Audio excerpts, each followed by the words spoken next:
ನೋಡಿ, ಇದು ಮುಟ್ಟಿದ್ರೆ ಮುನಿ ಗಿಡ ಅಂದರೆ ಟಚ್ ಮೀ ನಾಟ್ ಅಂತ. ಇದ್ರ ಹೂವು ಈ ಥರ ಇರುತ್ತೆ. ಎಲೆಗಳು ತುದಿಗಿರೋ ಎಲೆಗಳು.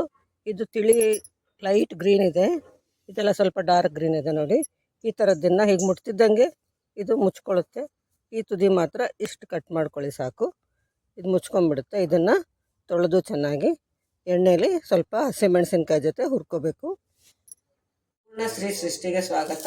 ಇದು ಮುಟ್ಟಿದ್ರೆ ಮುಂದೆ ತೋರಿಸಿದ್ದೀನಲ್ಲ, ಟಚ್ ಮೀ ನಾಟ್. ಇದು ಕಿತ್ತಿದ ಮೇಲೆ ಎಲ್ಲ ಮುದುರ್ಕೊಂಡ್ಬಿಡುತ್ತೆ, ಎಲೆ ಕಾಣಲ್ಲ ನಿಮಗೆ. ಇದನ್ನು ಹಾಕ್ಕೊಂಡು ಸ್ವಲ್ಪ ಎಣ್ಣೆ ಹಾಕ್ಕೊಂಡು ಮತ್ತು ಸ್ವಲ್ಪ ಹಸಿಮೆಣಸಿನ್ಕಾಯಿ ಹುರಿದಿಟ್ಕೊಂಡಿದ್ದೀನಿ. ಇದನ್ನು ಸ್ವಲ್ಪ ಹುರ್ಕೋಬೇಕು. ಈಗ ಹುರಿದಿದ್ದಾಗಿದೆ. ಹಸಿಮೆಣಸಿನ್ಕಾಯಿನೂ ಹುರಿದಿಟ್ಕೊಂಡಿದ್ದೀನಿ. ತಣ್ಣಗಾದ್ಮೇಲೆ ಮಿಕ್ಸಿಗೆ ಹಾಕ್ಕೊಳ್ಳೋಣ. ಮತ್ತು ಹುಣಸೆಹಣ್ಣು ಹಾಕ್ಕೊಂಡಿದ್ದೀನಿ. ತುರಿದಿರೋ ತೆಂಗಿನ ತುರಿ 2 ಚಮಚ ಹಾಕ್ಕೊಳ್ತಾ ಇದ್ದೀನಿ. 2 ಚಮಚ ಅಷ್ಟು ತೆಂಗಿನ ತುರಿ ರುಬ್ಬಿಕೊಳ್ಳೋಣ. ಈಗ ಇದಕ್ಕೆ ಸಾಸಿವೆ ಕರಿಬೇವಿನ ಒಗ್ಗರಣೆ ಹಾಕ್ಕೊಂಡಿದ್ದೀನಿ. ಇದನ್ನು ಅನ್ನಕ್ಕಾಗಲಿ ಚಪಾತಿ ರೊಟ್ಟಿಗಾಗಲಿ ನೆಂಚ್ಕೊಂಡು ತಿನ್ಬೋದು. ಆರೋಗ್ಯಕ್ಕೆ ತುಂಬ ಒಳ್ಳೆಯದು. ವರ್ಷದಲ್ಲಿ 1-2 ಸಲ ತಿಂದರೆ ಚೆನ್ನಾಗಿರುತ್ತೆ.